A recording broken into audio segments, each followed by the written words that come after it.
സംസ്ഥാനത്ത് ഇന്നും നാളെയുമൊക്കെ ശക്തമായ മഴ മുന്നറിയിപ്പാണുള്ളത്. ഇന്ന് 7 ജില്ലകളിൽ ഓറഞ്ച് അലർട്ടാണ്. മധ്യ കേരളത്തിലും മലബാറിലുമൊക്കെ മഴയുടെ തീവ്രതയുണ്ട്. ശക്തമായ കാറ്റിനും ഇടിമിന്നലിനുമൊക്കെ സാധ്യതയുണ്ട്. അതുകൊണ്ട് തന്നെ മത്സ്യബന്ധനത്തിനുള്ള വിലക്ക് തുടരുകയാണ്. നാളെയും വിവിധ ജില്ലകളിൽ ഓറഞ്ച് അലർട്ട് പ്രഖ്യാപിച്ചിട്ടുണ്ട്. അപ്പോൾ എങ്ങനെയാണ് അലേർട്ടിൻ്റെ കാര്യങ്ങളെന്നൊക്കെ പറഞ്ഞു തരാൻ അൻഫിൽ ഡിസൂസ ചേരുകയാണ്. അൻഫിൽറ്റ്, ഗുഡ് മോർണിംഗ്. ഈ പറഞ്ഞതുപോലെ പലയിടത്തും മുന്നറിയിപ്പുണ്ട്. എവിടെയൊക്കെയാണ് അലേർട്ട് ഉള്ളത്, എന്തൊക്കെയാണ് ശ്രദ്ധിക്കേണ്ടത്, പ്രത്യേകിച്ച് സ്കൂളിൽ പോകുന്ന കുട്ടി? Good morning Sreeja. അലർട്ട്, അതായത് എല്ലാ ജില്ലകളിലും ഇന്നും നാളെയും അലർട്ട് ഉണ്ട് എന്നതാണ്, മഴ മുന്നറിയിപ്പുണ്ട് എന്നതാണ് ഏറ്റവും എടുത്തു പറയേണ്ടത്. കാരണം കഴിഞ്ഞ ദിവസങ്ങളിലൊക്കെ ഇന്നലെ മഴ മുന്നറിയിപ്പ് ഉണ്ടായപ്പോൾ തിരുവനന്തപുരം, കൊല്ലം ഈ 2 ജില്ലകളിലും മുന്നറിയിപ്പിൽ നിന്ന് മാറി നിൽക്കുകയായിരുന്നു. അതായത് ഒരു ശാന്തമായൊരു കാലാവസ്ഥ, ഒരു പച്ച മുന്നറിയിപ്പൊക്കെ ആയിരുന്നു, പച്ചയായിരുന്നു. അതായത് പച്ച എന്ന് പറയുമ്പോൾ അതൊരിക്കലും മഴയുടെ മുന്നറിയിപ്പല്ല. പക്ഷേ രാത്രി ഇന്ന് രാവിലെ ബുള്ളറ്റിൻ വന്നിട്ടില്ല. അല്പസമയത്തിനകം തന്നെയാകും കാലാവസ്ഥാ നിരീക്ഷണ കേന്ദ്രത്തിൻ്റെ പുതുക്കിയ ബുള്ളറ്റിൻ വരിക. പക്ഷേ രാത്രി ഏറ്റവും ഒടുവിൽ വന്ന ബുള്ളറ്റിൻ പ്രകാരം മുഴുവൻ ജില്ലകളിലും, അതായത് സംസ്ഥാനത്തെ മുഴുവൻ ജില്ലകളിലും മഴയുടെ മുന്നറിയിപ്പുണ്ട്. ഈ മഴ മുന്നറിയിപ്പ് എന്ന് പറയുമ്പോൾ അത് റെഡ് അലർട്ടിലേക്ക് പോകുന്നില്ല. അതേസമയം ഓറഞ്ച് അലർട്ട് ഇന്ന് 7 ജില്ലകളിൽ ഓറഞ്ച് അലർട്ട്, നാളെ 4 ജില്ലകളിൽ ഓറഞ്ച് അലർട്ട്. ഈ രീതിയിൽ അലർട്ടുകൾ നിൽക്കുകയാണ്. അപ്പോൾ ഇന്നും നാളെയും ശക്തമായ മഴ, ഞായറാഴ്ച വരെയും മഴയുണ്ട്. പക്ഷേ ഇന്നും നാളെയും കനത്ത ജാഗ്രതാ നിർദ്ദേശം എന്ന രീതിയിലാണ് മഴ മുന്നറിയിപ്പിൽ ഏറ്റവും ഒടുവിൽ പുറപ്പെടുവിച്ച ബുള്ളറ്റിൻ പ്രകാരം പറയുന്നത്. ഇതിൽ മധ്യ കേരളത്തിലും മലബാർ മേഖലയിലുമാണ് മുന്നറിയിപ്പ്. അതായത് തീവ്രമായ മഴയുടെ ഒരു മുന്നറിയിപ്പുള്ളത് മധ്യമേഖലയിലും മലബാർ മേഖലയിലുമാണ്. ഈ മധ്യകേരളത്തിലും മലബാർ മേഖലയിലും തീവ്രമായ മഴ പറയുമ്പോൾ അത് റെഡ് അലർട്ടിലോട്ട് വരുന്നില്ല, പക്ഷേ ഓറഞ്ച് അലർട്ട് തന്നെയാണ്. എങ്കിൽ പോലും കനത്ത ജാഗ്രതയാണ് ഈ ജില്ലകളിലൊക്കെ തിരയും പറയുന്നത്. കാരണം ഈ ദിവസങ്ങളിലൊക്കെ ശക്തമായ മഴയുള്ളതിനാൽ പലയിടത്തും വെള്ളക്കെട്ടുണ്ട്, വെള്ളക്കെട്ട് മാറുന്നില്ല.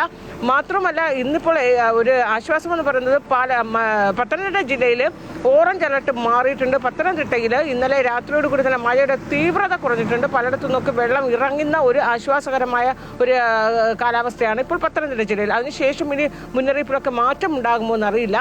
നിലവിൽ മധ്യ കേരളത്തിലെ മലബാർ മേഖലയിലുമാണ് 7 ജില്ലകളിൽ മഴ മുന്നറിയിപ്പ് പറയുന്നത്. കാസർഗോഡ്, വയനാട്, കണ്ണൂർ, പാലക്കാട്, ഒപ്പം തന്നെ ഈ എറണാകുളം, ആലപ്പുഴ ജില്ലകളിലാണ്, മധ്യ കേരളത്തിലാണ്, ഇടുക്കിയിലും കോട്ടയത്തുമൊക്കെയാണ് 7 ജില്ലകളിൽ മഴയുടെ മുന്നറിയിപ്പ് ഓറഞ്ച് അലർട്ട് ഉള്ളത്. നാളെ 4 ജില്ലകളിലാണ് അലർട്ടുള്ളത്. അതോടൊപ്പം ഈ താഴ്ന്ന പ്രദേശങ്ങളിൽ, നദീതീരങ്ങളിൽ, നദികളിലൊക്കെ തന്നെ ഈ ശക്തമായ മഴ 4 ദിവസം ഇങ്ങനെ തുടർന്നുകൊണ്ടിരുന്ന ഒരു സാഹചര്യത്തിൽ നദിയിലൊക്കെ തന്നെ നല്ല രീതിയിൽ വെള്ളം ഉയർന്ന ഒരു സാഹചര്യമാണുള്ളത്. അതുകൊണ്ട് നദീതീരങ്ങളിലും താഴ്ന്ന പ്രദേശങ്ങളിലുമൊക്കെ താമസിക്കുന്നവർ മാറി നിൽക്കണമെന്നുള്ള കർശനമായ ജാഗ്രതാ നിർദ്ദേശം നൽകിയിട്ടുണ്ട്. കാരണം ഇനിയുള്ള ഈ 2 ദിവസം, ഇന്നും നാളെയും ശക്തമായ മഴയുടെ ഒരു സാധ്യത ഉള്ളതുകൊണ്ട് എപ്പോൾ വേണമെങ്കിലും, കാരണം ശക്തമായ കാറ്റിനും ഇടിമിന്നലോട് കൂടിയുള്ള ഒരു മഴയാണ് ഇപ്പോൾ പ്രവചിച്ചിരിക്കുന്നത്. ഈ ശക്തമായ കാറ്റ് വരുമ്പോൾ നദീമേഖലയിലോടൊപ്പം തന്നെയും തീരപ്രദേശങ്ങളിൽ അതീവ ജാഗ്രതയാണ്. മത്സ്യബന്ധനത്തിലുള്ള വിലക്ക്, അത് കഴിഞ്ഞ ദിവസങ്ങളിലൊക്കെ തുടരുന്ന വിലക്കിൽ ഒരു മാറ്റവുമില്ല. ആ വിലക്ക് ഇപ്പോഴും തുടരുകയാണ്. പ്രത്യേകിച്ച് ഈ ലക്ഷദ്വീപ് പ്രദേശങ്ങളിലൊക്കെ തന്നെ മത്സ്യബന്ധനത്തിന് പോകുന്ന മത്സ്യത്തൊഴിലാളികൾ ഇനി ഒരു 2-3 ദിവസത്തേക്ക് മാറി നിൽക്കണമെന്ന് തന്നെയുള്ള നിർദ്ദേശമുണ്ട്. അതോടൊപ്പം തന്നെ തീരപ്രദേശങ്ങളിൽ താമസിക്കുന്നവർ, അത് എല്ലാ കേരളത്തിലെ അങ്ങോളം ഇങ്ങോളമുള്ള തീരദേശങ്ങളിൽ മുന്നറിയിപ്പില്ലാത്ത തെക്കൻ ജില്ലകളിലാണെങ്കിൽ കൂടി തീരപ്രദേശങ്ങളിൽ എപ്പോഴും ഒരു കടലാക്രമണത്തിൻ്റെയൊക്കെ ഒരു സാധ്യത ഇപ്പോഴുമുണ്ട്. ഈ പ്രവചനത്തിൽ അത് പറയുന്നുണ്ട്. അവർ കനത്ത ജാഗ്രതയാണ്. മാറി താമസിക്കാൻ ജില്ലാ ഭരണകൂടങ്ങൾ നിർദ്ദേശിച്ചിട്ടുണ്ടെങ്കിൽ അത് അതുപോലെ തന്നെ പാലിക്കണമെന്ന് പറയുന്നുണ്ട്. ദുരന്ത നിവാരണ അതോറിറ്റി അടക്കം ഈ മുന്നറിയിപ്പ് പറയുന്നുണ്ട്.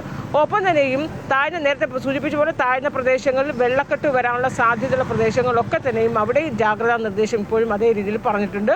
ഇനി മറ്റൊന്ന് ശ്രദ്ധിക്കേണ്ടത്, ഈ ക്യാമ്പുകളിലൊക്കെ താമസിക്കുന്നവർക്ക്, അതായത് സംസ്ഥാന സർക്കാരിൽ നിന്നുള്ള നിർദ്ദേശം എന്ന രീതിയിലാണ്. ക്യാമ്പുകളിലൊക്കെ താമസിക്കുന്നവർക്ക് കഴിഞ്ഞ ദിവസമൊക്കെ മുഖ്യമന്ത്രി വാർത്താസമ്മേളനത്തിൽ വ്യക്തമാക്കിയതാണ്.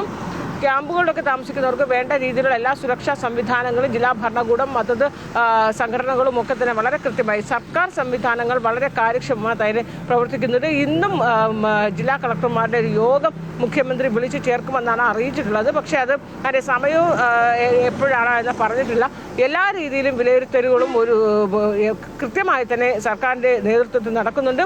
നമുക്കറിയാം, ഏറ്റവും കൂടുതൽ തീവ്രതയുള്ള പ്രദേശമായിരുന്ന പത്തനംതിട്ട, ആലപ്പുഴ, അതോടൊപ്പം തന്നെ കോട്ടയം, ഇടുക്കി ജില്ലകളിലൊക്കെ തന്നെ മന്ത്രിമാരുടെ നേതൃത്വത്തിൽ തന്നെയാണ് അവിടെ നേരിട്ട് വിലയിരുത്തൽ നടത്തുന്നത്. ഇന്നലെ വൈകിട്ടോടുകൂടി ആഭ്യന്തരമന്ത്രി രമേശ് ചെന്നിത്തലയുടെ നേതൃത്വത്തിൽ ലിജു അടക്കമുള്ളവർ ആലപ്പുഴ ജില്ലയിൽ ക്യാമ്പ് ചെയ്താണ് ഏകോപന പ്രവർത്തനങ്ങളൊക്കെ ഏകോപിപ്പിച്ചുകൊണ്ടേയിരിക്കുന്നത്. അതായത് സർക്കാർ സംവിധാനങ്ങൾ വലിയ രീതിയിൽ തന്നെ കാര്യക്ഷമമായി മുന്നോട്ട് പോകുന്ന ഇടപെടലുകൾ നടത്തുന്നുണ്ട്.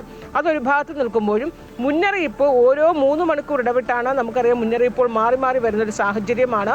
അപ്പോൾ ഏറ്റവും ഒടുവിലത്തെ മുന്നറിയിപ്പ് പ്രകാരം മഴ ഈ 2 ദിവസവും മഴയുടെ തീവ്രത അല്പം കുറയുമെങ്കിൽ പോലും മഴ അതേപോലെ തന്നെ നിലനിൽക്കുന്നുണ്ട്. മഴ മാറി നിൽക്കുന്ന ഒരു സാഹചര്യമില്ല.